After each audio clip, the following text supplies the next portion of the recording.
Jadi Bapak Ibu sekalian, jangan pernah mengatakan minat belajar anak-anak rendah, salah.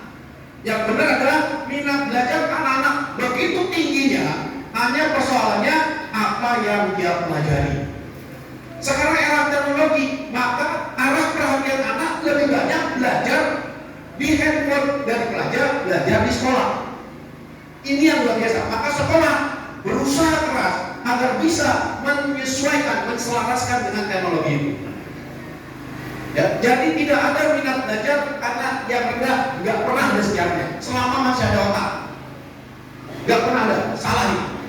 Maka yang menjadi perhatian kita, bagaimana cara anak belajar. Bagaimana cara anak belajar.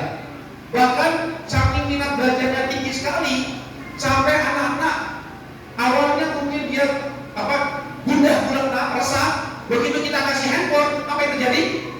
Diam. Akhirnya apa? Handphone itulah yang menjadi babysitter anak kita.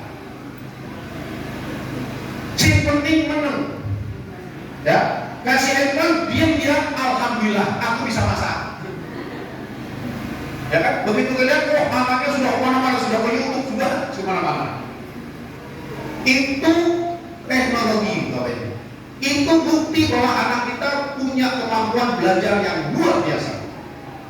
Sekarang mari kita pikirkan bersama dengan dunia pendidikan, bagaimana membuat anak itu belajar sesuai dengan yang kita arahkan. Ya, jadi yang kedua ya, tidak ada istilah minat belajar yang rendah, tidak ada. Karena sudah dipersiapkan Allah dengan kecerdasan, dengan kapasitas yang luar biasa, semua informasi bisa ditampung sama dia. Ya, bisa nyala kan? Belum bisa nyala. Informasinya. Artinya. Oke, saya lanjutkan Bapak Ibu. Jadi kita sudah punya dua ya. Nah, saya mau berani. Nah, cuma ini gambar sih, jadi harusnya gambarnya keluar. Nah, cuma saya sebutkan. Bapak Ibu pernah lihat nggak ada orang yang nggak punya tangan, nggak punya kaki? Pernah lihat? Namanya Nick Vujicic, orang Australia. Nggak punya tangan, nggak punya kaki, tapi begitu terkenalnya. Kalau dia nggak punya tangan, nggak punya kaki, apa yang dia punya? Otak. Nggak punya tangan, nggak punya kaki, nggak masalah, otaknya ada. Maka begitu hebatnya si Nick ini. Di Amerika ada juga nenek-nenek umur 95 tahun S1, umur 98 tahun S2. Kita 98 tahun kayak apa? Itu baik. Kalau kita 98 tahun, siapa yang kita? Mungkin kita sudah pakai pampers. Ya, artinya apa? Sudah nenek pun masih ada otaknya, bisa sampai S2. Itu bukti. Ya. Nah, oleh karena itu Bapak Ibu sekalian, ini yang ketiga. Yang ketiga, otak kita tetap berfungsi sampai mati. Jadi kita paling penyakit yang datang kepada kita memang sudah ditakdirkan Allah, yaitu penyakit pikun. Mungkin Bapak Ibu sekalian sampai setengah paham. Pernah nggak Bapak Ibu sekalian dari rumah pengen ke ruang tamu mau ngambil sesuatu, tapi malah ke dapur? Ada nggak begitu? Lalu Bapak Ibu bilang, wah kayaknya aku sudah pikun. Bukan, itu bukan pikun. Ya, itu bukan pikun. Kenapa? Karena kemampuan otak Bapak Ibu sekalian itu kemampuannya yang luar biasa, bisa memikirkan banyak hal dalam waktu yang bersamaan. Maka jalannya sih mau ke ruang tamu, tapi mikirnya macam-macam, ada belok ke dapur. Itu terjadi. Sama juga dengan Bapak Ibu sekalian, masuknya mau belanja di pasar, mau beli apa, tapi yang dibeli apa? Kejadian nggak itu? Nah, bisa jadi. Kenapa? Karena kita banyak yang dipikirkan. Ya. Jadi yang ketiga apa? Otak kita tetap berfungsi sampai kita mati, kecuali telah diturunkan kepada kita penyakit pikun. Pikun itu memang gak ada obatnya, karena itu datang dari Allah. Ya.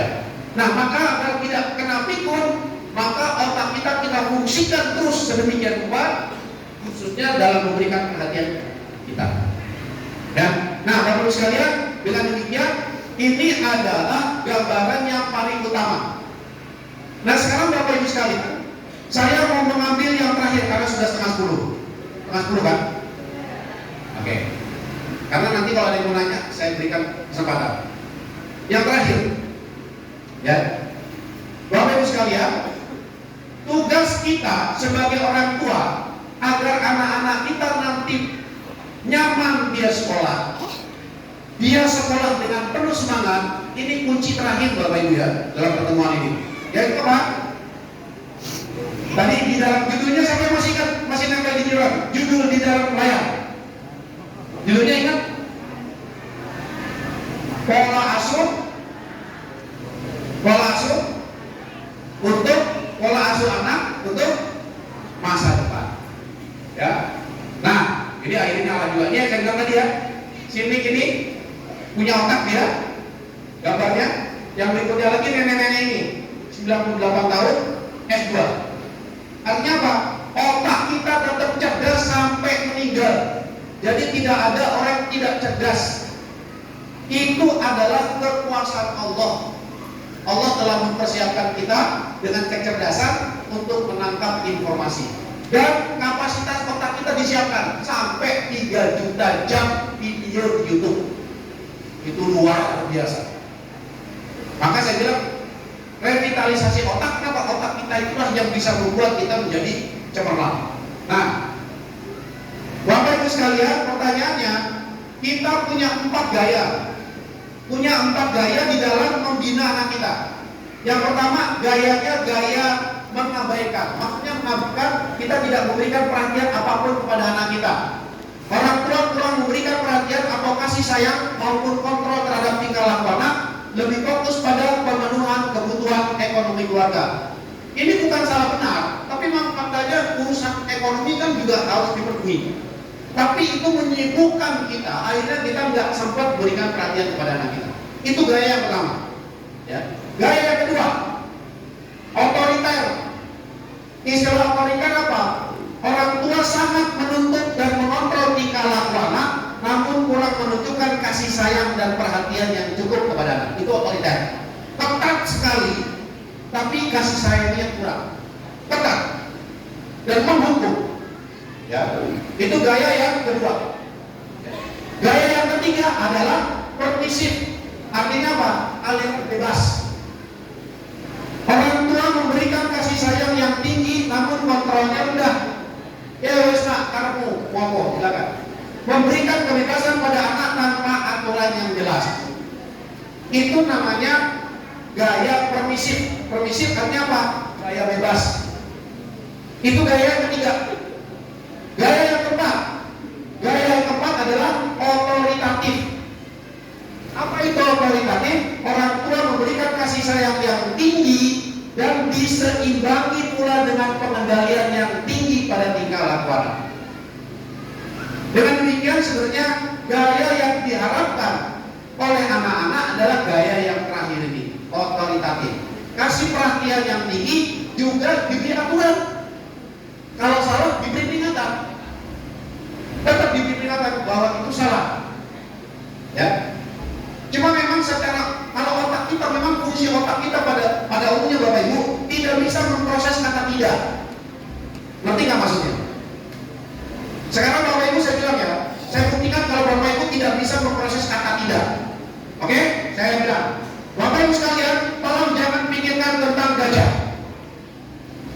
Apa yang terjadi? Tidak. Malah mikir gajah. Kenapa? Otak kita tidak bisa memproses kata tidak. Ya. Bahkan sekarang ada orang yang pintar di pinggir jalan itu, ya kan? Dia bikin tulisan besar-besar, jangan nengok ke kiri. Apa yang terjadi? Mau nengok kita, ya kan? Itu yang terjadi.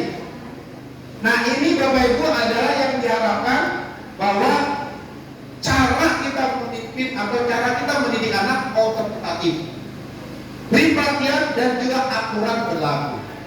Oke, berikutnya. Nah sekarang kalau kita ngomong sama anak kita, saya kasih kiat-kiat yang paling sederhana Bapak Ibu. Cara ngomong sama anak.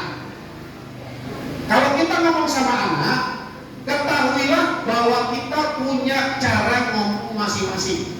Di ruangan ini saya yakin tidak sama cara ngomong sama anak. Nah, untuk membuktikan itu atau untuk mendeteksi cara ngomong kita kayak apa kepada anak kita, ini yang disebut dengan gaya komunikasi. Gaya komunikasi kita kepada anak seperti apa? Bisa juga ke suami, ke istri. Ya. Pertama, mari sama-sama Bapak Ibu ikuti saya untuk mengingat di dalam ingatan. Pertama, ada orang yang kalau ngomong belak-belakan. Ada?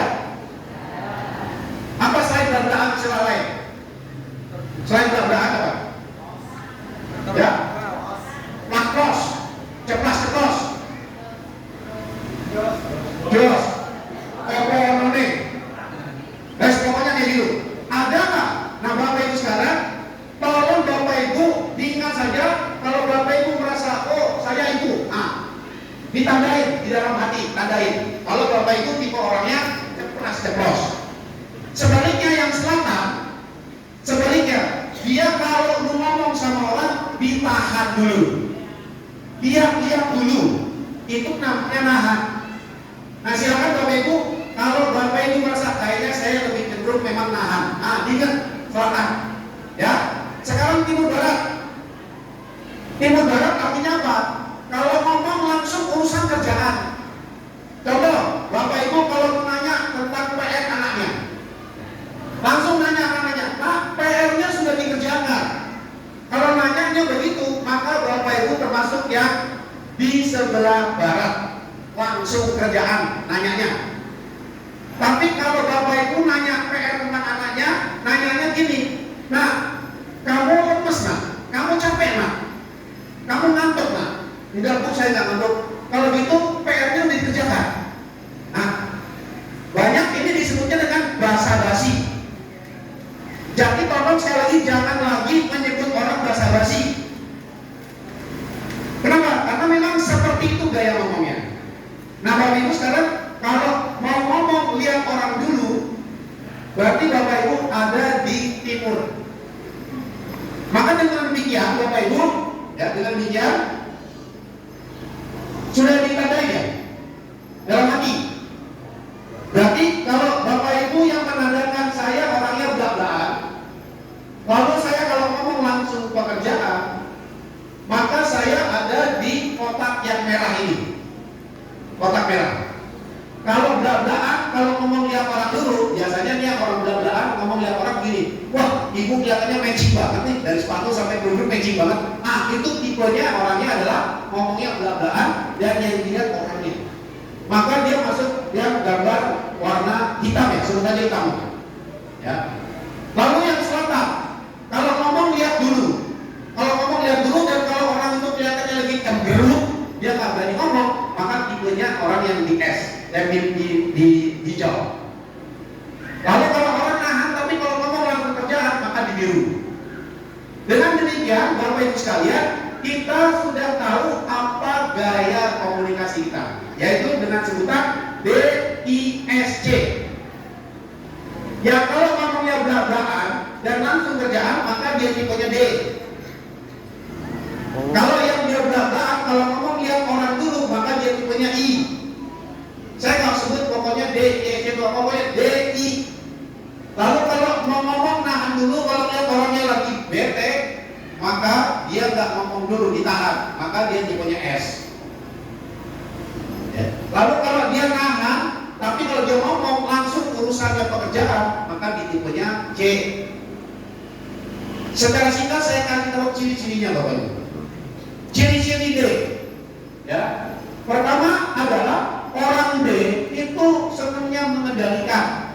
Tipe orang D mengendalikan. Maksudnya mengendalikan apa? Ya kan? Ini kalau contohnya saya sebagai contoh di sekolah. Ada guru datang ke kelas, kelasnya kotor berantakan. Lalu dia bilang, ini kok kelas kotor berantakan. Tolong nih, rapikan. Dia mengendalikan. Jadi kalau dia datang, tolong ini kok berantakan, tolong dirapikan. Itu namanya mengendalikan tipenya. Makanya kalau dia datang, gak ada orang yang kelihatan. Kenapa? Kalau dia datang, orang pasti ada kena sama dia. Ya. Nah, jadi artinya mengendalikan. Kedua, tipe D orangnya kalau bertindak pengennya cepat. Apa lagi? Gercep. Apa lagi? Dasdes. Ya. Jadi kalau Bapak itu tipenya orang yang kalau bekerja atau setelah sesuatu pengennya serba cepat, maka Bapak itu termasuk kelompok B. Dan terus kalau ada orang lemot, orang ini kok kesebut. Nah, itu tipenya B. Dan ciri-ciri orang ini kalau makan itu, kalau makan di restoran, pesan makanan itu pasti ada pesan dari orang B. Yaitu apa? Gak pakai lama ya. Jangan lama-lama kalau pesan makanan. Ya. Berikutnya dia waktunya pada hasil. Kalau anaknya sudah bagi rapat nanti katanya, nak ranking berapa nak? Nah, pertanyaannya ranking berapa? Ya. Nak lulus apa enggak nak? Nah itu hasil. Ya. Lalu berani ambil risiko. Kalau nyuruh orang, ya nggak usah banyak ngomong. Kalau ada masalah apa-apa, saya tanggung jawab. Nah itu tipe dia. Dia tidak suka yang itu aja. Kok sambil minum makanya betul. Nah, aku ganti kayak. Nah, orangnya nggak suka yang monoton. Yang terakhir, hubungan dan perasaan bukan faktor utama dia. Bukan faktor utama dia. Bukan berarti nggak berperasaan, tapi bukan perhatian dia. Itu tipe D. Nah, ini tipe D ya. Siapa yang merasa cocok, maka dan ini Bapak Ibu bukan salah benar ya, bukan. Bukan salah benar, bukan baik buruk. Tapi itu cara kita ngomong sama anak kita itu nanti kesana arahnya. Kenapa saya sampaikan ini? Karena hubungannya dengan bagaimana hubungan yang saya katakan ini ya, hubungan emosional dengan anak. Oke, sekarang saya masuk yang tipe I. Ya, yang tipe I, tipenya optimis. Wah, pokoknya dia nggak pernah kehilangan akal. Ada caranya. Orang yang populer dikenal orang banyak. Setiap tikungan orang kenal. Setiap jam dia kenal. Ya. Kalau kawinan semua orang disalamin sama dia. Nah, itu tipe I. Ya. Tukang cilok, tukang mie ayam semua kenal sama dia. Dan dia punya banyak ide. Banyak ide. Bener orang pokoknya idenya banyak. Ya. Berikutnya lagi, orangnya ekspresif itu artinya apa? Kalau dia kesel kelihatan di mukanya, kalau dia senang kelihatan di mukanya. Itu tipe orang kelihatan dari mukanya. Ya. Berikutnya lagi, banyak ngomong. Wah, kemana-mana ngomong. Pokoknya ngomong. Kalau nggak ada orang stres dia. Kenapa? Nggak ada diajak ngomong. Nah itu tipe I. Ya. Berikutnya lagi, ini kalau memotivasi orang itu hobinya. Senangnya memotivasi orang. Nggak diminta pun dikasih sama dia. Senang motivasi orang. Dia lihat orang lagi duduk zikiran, dimotivasi dia. Padahal dikira masalah. Ya. Terakhir, karena dia tipe orang, maka hubungan penting. Hubungan penting. Ya. Nah itu tipe S, tipe I. Siapa yang merasa di I? Ya nggak apa-apa, karena ini bukan salah benar. Ya. Sekarang tipe C. Tipe C, orangnya tuh jelimet. Jelimet apa jelimet? Orangnya detail, data. Ya. Hitung-hitungan. Ya kan? Kalau hitung itu akurat sekali.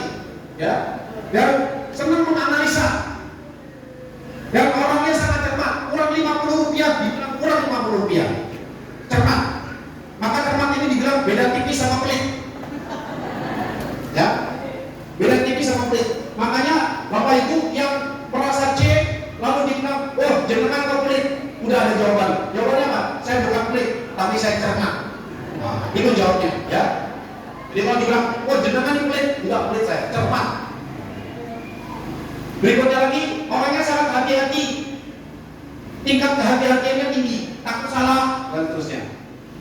Kemudian, sangat ikut aturan. Ya, ada lampu merah nggak diterabas sama dia, diam. Kalau tipe D gimana tipe D? Bablas. Tipe D, ya kan? Dia senang bekerja sendirian. Kalau banyak orang dia nggak suka. Dia senang bekerja sendirian. Jadi tipe C sama tipe D sama tipe I sudah beda. Yang terakhir tipe S. Tipe S orangnya nggak emosional. Tenang orangnya, tenang sekali, nggak emosional. Dimarahin, tenang dia. Nanti nangisnya di toilet. Ya. Dan orangnya sangat sabar dan senang membantu orang. Sabar. Konon katanya tipe S ini yang pertama masuk surga. Orangnya sabar. Berikut, orangnya hangat dan bersahabat. Pokoknya. Berikutnya lagi, mereka adalah pendengar yang baik. Jadi kalau ada orang curhat, didengerin sama dia. Kalau ada orang curhat, dengerin sama dia. Maka Bapak Ibu kalau mau curhat, pastikan curhat ke orang S. Pasti didengerin. Kalau curhat, jangan ke orang D. Kalau curhat ke orang D, apa kata orang D? Salah Bu Dewi. Ya. Bukan urusan gue. Kalau orang Jakarta bilang, berita lu. Orang S bilang hubungan dan perasaan penting. Maka inilah kemudian orang S dibilang baper. Bukan baper Bapak Ibu, ini memang tipe kita. Silakan Bapak Ibu sekarang sudah kenal gaya ngomongnya masing-masing? Sudah. Saya pengen cek. Yang tipenya D siapa? Ada yang D? Angkat tangan D. Saya tipenya D-po. Oh saya. Siapa D? Oh ada yang angkat tangan D. Siapa I? I. Ada I? Ada yang angkat tangan? Malu-malu. Siapa yang C? Siapa yang S? Wes gak ada yang tipe semua di sini. Ibu apa? S. Ya Bapak Ibu, ini nanti erat hubungannya dengan kalau kita ngomong sama anak kita. Anak kita lemot, kita bilang lemot, padahal anak kita tipenya S, kita tipenya D, pengennya cepat-cepat. Wah itu bisa masalah itu. Masalah itu. Kita pengennya cepat, anak kita agak lemot. Wah masalah itu buat kita, kan? Itu kenapa? Karena kita nggak kenal gaya ngomong kita. Dan kita nggak kenalin gaya ngomong anak kita. Itu masalahnya Bapak Ibu. Ya, dengan demikian itulah gambaran tentang gaya komunikasi. Ini sekarang kita masuk ke berikutnya. Dengan demikian, bagaimana kita ngomong sama anak kita? Ini yang terakhir. Bagaimana kita ngomong sama anak kita? Kenalilah bahasa cinta anak. Bahasa cinta anak itu ditunggu-tunggu sama anak kita sampai dia umur 20 tahun. Kalau sampai umur 20 tahun nggak dapat bahasa cinta dari orang tuanya, dia akan cari ke orang lain. Itulah kenapa kita lebih percaya dengan orang lain daripada dengan kita. Kenapa? Karena kita nggak tahu gaya bahasa cinta anak kita dan kita tidak memberikan bahasa cinta itu kepada mereka. Akhirnya mereka cari di luar sana. Makanya sekarang mari kita kenali bahasa cinta anak kita ada 5 macam. Oke? Yang pertama adalah anak itu senang dengan kata-kata dan pujian. Ya, ada tipe anak yang senang disampaikan kata-kata atau anak itu senang dikasih pujian sama kita. Tanda-tandanya apa? Biasanya anak ini suka memuji kita. Wah mama kok, wah ibu kok hari ini kalian cantik sekali. Kalau anak kita ngomong begitu, berarti anak ini bahasa cintanya adalah senang dipuji. Karena apa? Dia senang memuji orang dan senang memberikan apresiasi kepada orang lain dengan mengatakan terima kasih. Jadi kalau Bapak Ibu ngasih sesuatu ke anaknya bilang terima kasih, berarti dia senang dipuji. Artinya dia mengharapkan pujian dari orang tuanya. Ini bahasa cinta anak loh. Kalau kita nggak berikan sampai umur 20 tahun, dia akan mencari bahasa cintanya ke orang lain. Dan itu banyak kejadian masalah orang tua dengan anak hanya gara-gara nggak tahu bahasa cintanya dan kita tidak berikan karena kita nggak tahu. Dan anak-anak tidak akan mengatakan, Bu, Pak, ini loh bahasa cinta aku tuh ini. Enggak. Dia hanya ngasih tanda-tandanya. Ya, maka kita harus peka di situ. Kemudian bagaimana cara berkomunikasinya? Kasih pujian, kasih dukungan.